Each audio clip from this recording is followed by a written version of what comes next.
Imagine it's 3 in the morning. You're alone in your truck, parked in an empty lot miles from the nearest town. The only light is the dull glow from the street lamp above, casting long shadows across your dashboard. You've been on the road for hours, and the silence around you is so heavy it feels almost alive. There's no sound but the quiet ticking of your engine cooling down, and you let yourself relax, just for a moment. It's supposed to be a routine shift, a simple meet and turn. Drive halfway, meet another driver, and pass along the load.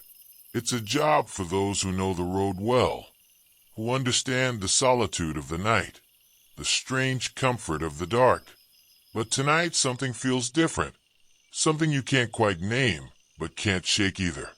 It's a prickling unease that starts at the back of your neck, a feeling like someone's watching you from the shadows, just beyond the reach of your headlights. You're used to the quiet, used to the isolation, but tonight the darkness seems to press in a little closer, the silence a little heavier. Truckers talk about the meet and turn like it's just another shift, but every now and then you hear things, stories whispered at truck stops or shared on late-night radio. Tales of strange encounters on empty roads, of figures appearing in the night, of something just beyond what the eye can see. And as you sit there in the darkness, you wonder if those stories might be more than just tired drivers' imaginations. Because tonight, the road doesn't feel like your own. This is the story of a meet and turn shift like no other. A shift that left one driver questioning everything he thought he knew about the lonely road. For a trucker, the meet and turn shift is just part of the rhythm of the job. There's a familiarity to it, almost a comfort. Drive halfway, meet another driver, exchange the load, and turn back. It's practical, efficient, and usually nothing more than an exercise in endurance. But for those who work the midnight shift, the hours bring a silence that's hard to describe, a stillness that wraps around you like a heavy fog. It's a kind of quiet that can make even the most seasoned driver feel as though they're the only soul left in the world. On this particular night, everything seemed routine. I checked my truck, loaded my route, and headed out. I knew the road well, every twist, every stretch. The highway stretched out in front of me, a long and endless path lined by shadows cast by the sparse streetlights. The glow from the dashboard was my only companion as I drove mile after mile, the clock ticking toward 3 in the morning. Most nights, I'd find some peace in the quiet, even a bit of comfort in the solitude. But tonight, the darkness felt different. It was as though the world had emptied out, leaving just me and the steady hum of the engine. There were no headlights behind me, no distant glow of a town ahead, only my own 2 headlights cutting through the black. Finally, I arrived at the meet and turn lot, a familiar place where I'd passed countless nights without a second thought.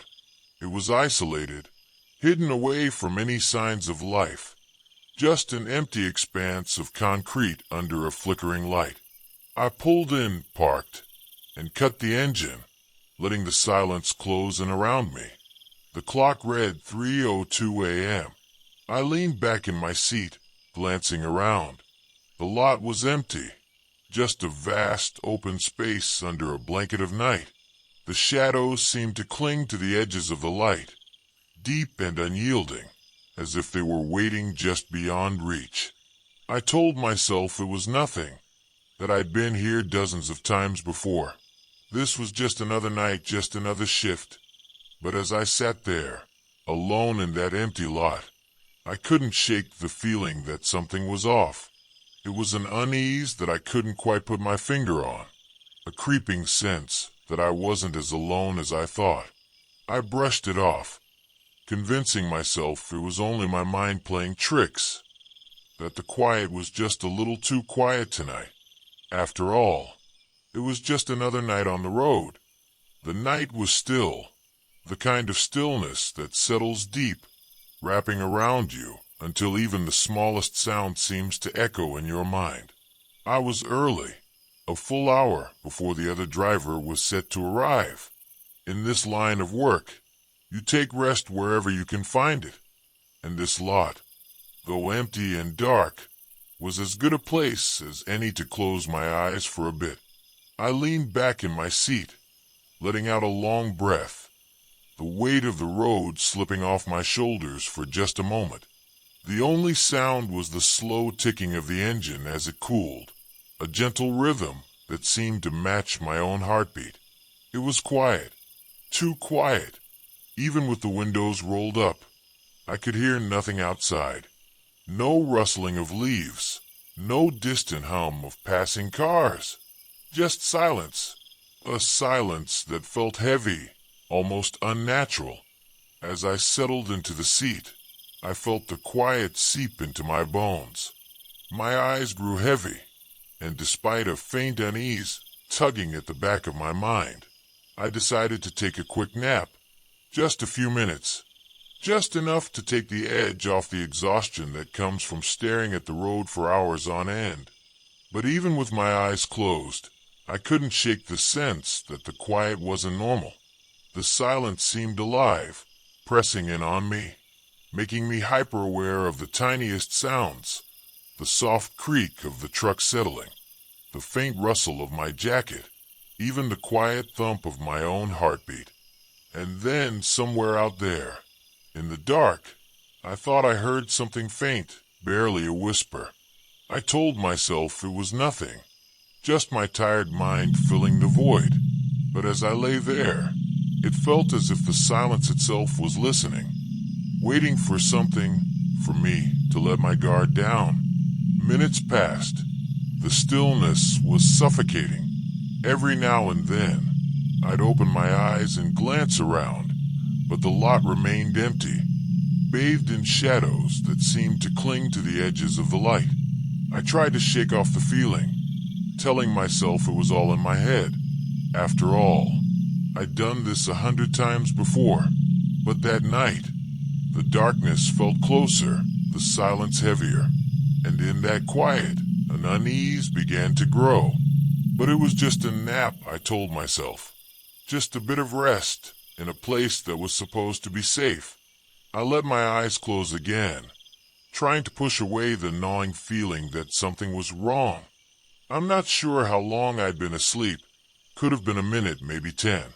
But in the dead of night, time loses its meaning. The quiet had wrapped itself around me, lulling me into that light, uneasy sleep that only truckers know, where you're half awake, always listening for any disturbance. And then there it was, a sound that cut through the silence like a knife, a bark. At first, it was distant, almost like an echo bouncing off the empty lot. I tried to ignore it, telling myself it was just a stray somewhere nearby, just another night sound that had no business with me. But the barking didn't stop. It came again, sharper, closer this time. And with each bark, something felt off. The sound was too loud, too persistent, like whoever, or whatever, was barking wanted to make sure I knew they were there. I sat up, my heart beating a little faster now, straining my ears to listen. The barking seemed to echo around me, filling the empty lot with its sharp, jarring rhythm. And then, I realized something that sent a chill down my spine. There was something strange about the bark itself. It wasn't quite right. The pitch, the rhythm, it was almost as if it was trying to sound like a dog, but not quite. There was a force behind it, an edge that felt unsettlingly human. As the barking grew louder, I found myself gripping the seat, listening to the sound closing in, closer with each passing second. It was relentless, pressing in on me like a threat just outside my window. And as it approached, I couldn't shake the feeling that whatever was out there knew I was inside and wanted me to know it wasn't going away. I told myself to stay calm, to keep my wits about me. But in that empty lot, surrounded by nothing but shadows and that awful, unnatural barking. It felt as if every nerve in my body was on edge, every instinct screaming that something was wrong. I didn't know what it was. I just knew it was getting closer. In that moment, every instinct I had was screaming to get out of there. But I knew I had to stay calm, had to think clearly. My hands moved slowly, carefully reaching down for the ignition, trying not to make a sound, barely daring to breathe. I didn't want to draw any more of his attention, didn't want to set him off. But even as I moved, I could feel his eyes on me, watching, waiting, like he was toying with me, daring me to try. I finally managed to turn the key, the engine coming to life with a low rumble, breaking the heavy silence in the cab. I kept my eyes on him, every muscle tense, praying he would just back away. But instead, he leaned in closer, his face almost pressed to the window, his mouth pulled back in that twisted, barking snarl that chilled me to the core. His barking grew louder, more intense, almost like a warning. Slowly, I shifted the truck into gear, pressing down on the accelerator, easing the truck forward, hoping he'd let me go, hoping he'd just disappear back into the shadows. But the moment the truck started to move, he lurched forward, keeping pace with the truck, his barks turning into a frenzied, animalistic rage. I pressed down harder on the gas, the truck gaining speed. But he didn't stop. He was running beside me now, his hands clawing at the side of the truck, his barking louder, more desperate, echoing through the empty lot. It was a sound that sent a shiver down my spine, a sound that I knew I would never forget. As I accelerated, I watched in the side mirror as he began to fall back, his figure shrinking in the distance. But he didn't stop barking. His voice carried through the night, fading slowly as I put more and more distance between us. Even as I pulled out of that lot and back onto the empty road, his barking lingered in my mind, echoing in the silence around me. I didn't look back. I didn't dare. All I knew was that I had to keep driving, to put as much space as possible between me and that lot. But even as I sped down the dark road, the image of him, his crazed eyes and snarling face, stayed with me. It was as if he was still there, just out of sight, waiting for the next moment to close in. As the truck sped down the empty highway, I couldn't shake what I had just experienced. The man's face, the way he moved, the inhuman sound of his barks, it was burned into my mind, playing over and over like a dark reel I couldn't turn off. I wanted to believe it was just some disturbed person, someone lost to his own mind, maybe on something that pushed him into that terrifying state. But deep down, I knew there was something about him that defied simple explanation. I tried to rationalize it, to tell myself it was all in my head, that my mind was just filling in the blanks. But that feeling, that unmistakable feeling of wrongness, kept clawing at me. His movements, his eyes, the way he'd seemed to transform into something animalistic, something not quite human. It didn't feel natural. It felt as if he were caught between two worlds, trying to mimic a creature he couldn't fully become. I thought back to stories I'd heard, whispers of legends that traveled among truckers and locals in these desolate parts of the country. Tales of creatures that could take the shape of humans, that could shift between forms to deceive, to hunt, to lurk unnoticed in places where no one else would dare go. Shapeshifters, skinwalkers, beings that belong to the shadows, to the isolated stretches of land where the rules of the natural world sometimes didn't seem to apply. I remembered one story in particular, something I'd heard years ago at a truck stop late at night. An old-timer had mentioned a creature that could mimic humans, but only just barely. He'd said they moved differently, had an animal edge to them that gave them away if you looked closely enough. They didn't belong in the light, he'd said. They stayed to the dark, lurking, watching, waiting. And as I thought about that story, as I remembered the way the man, no, the thing, had barked and snarled outside my truck, it was as if the pieces of a terrible puzzle were beginning to fit together. This wasn't just some disturbed person. This was something else, something beyond what I could explain, beyond what I wanted to understand. It was as if I had crossed paths with a creature out of legend, a being that shouldn't exist in the world I knew but did, hiding just beyond the reach of our reality. I gripped the wheel tighter, a chill running down my spine as I drove, forcing myself not to look back, not to think about what I might see if I did. I wanted to leave it behind, to push it as far away from my mind as possible. But as the miles stretched on, I couldn't shake the feeling that maybe I hadn't left it behind at all. Maybe it was still there, lurking somewhere out in the darkness, waiting for the next unlucky soul to stop in that lot and encounter something they were never meant to see. After that night, nothing felt the same.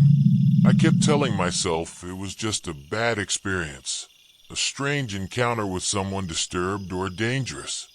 But no matter how hard I tried to rationalize it, the memory wouldn't leave me alone.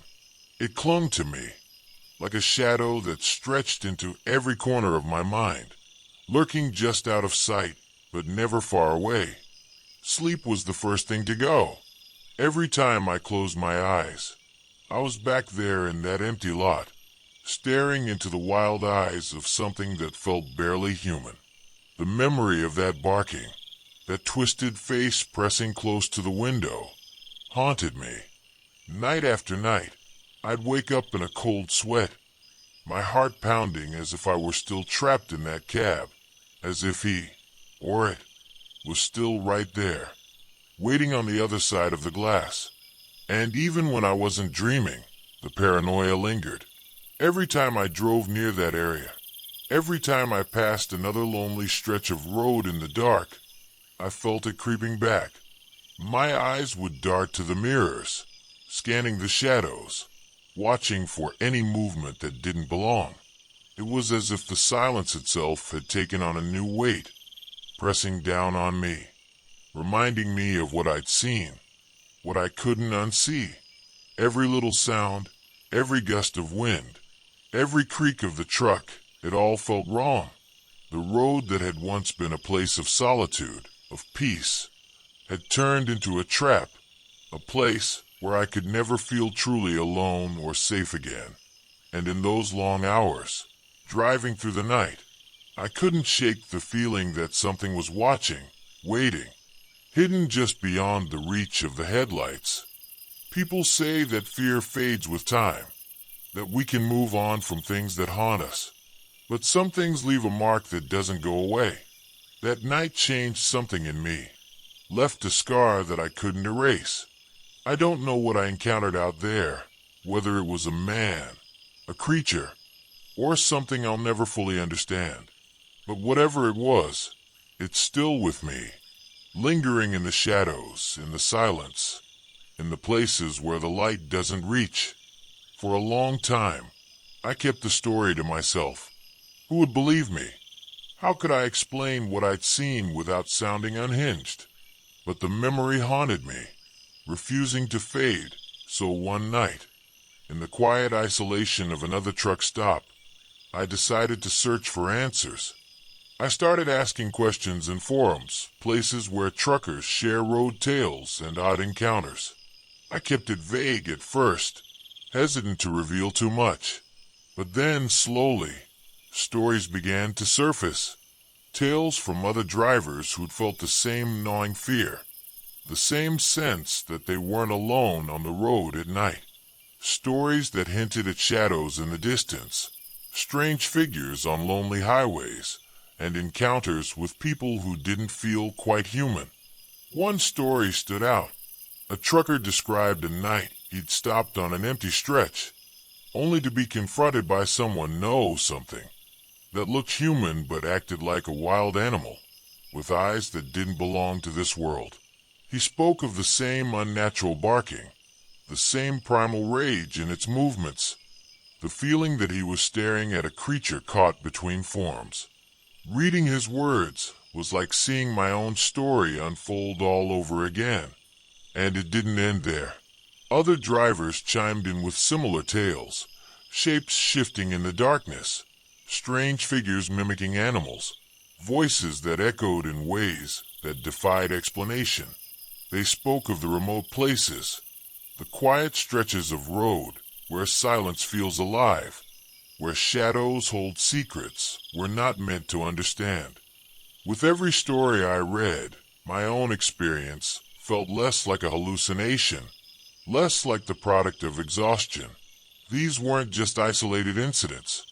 They were part of a pattern, a thread running through the hidden corners of the open road, a collection of stories that whispered of creatures lurking in the darkness, hiding in plain sight. I wasn't alone. I wasn't the only one who'd seen something. And with that realization came a new kind of fear. A fear that I wasn't safe, that none of us were. As long as we traveled those roads in the dark, as long as we lingered in places where the lines between reality and something else grew thin. I'd always thought the road was predictable, a place I could trust. But now I knew better. I knew that there were things out there, things we were never meant to see, creatures that only show themselves when we're alone and too far from the light. The open road holds a strange allure, a promise of freedom, of solitude, a chance to escape the noise of the world. But there's another side to it, one that few people talk about, a side that holds secrets most of us are better off not knowing. I used to see the night as a place of calm, a quiet retreat from the world, but now I know it hides things we aren't meant to understand. If you ever find yourself out there, alone in the dark, in a place where the silence feels heavier, where shadows seem to press in close, I urge you to listen to that instinct, that feeling deep in your gut. We're taught to ignore it, to shake off the fear as just our imagination. But sometimes it's more than that. Sometimes it's the only thing standing between you and something you don't want to meet. I don't know what I encountered that night. Maybe I'll never fully understand. But I know this. The road isn't always empty. There are places where the light doesn't reach, where reality feels just a little bit thinner, where things wait in the shadows for those who wander too far from safety. So, to those of you who travel these remote stretches, who find yourself stopping in empty lots and deserted roads at odd hours, take care. Pay attention to the silence. Trust your instincts. Because if you ever feel like you're not alone out there, you might be right.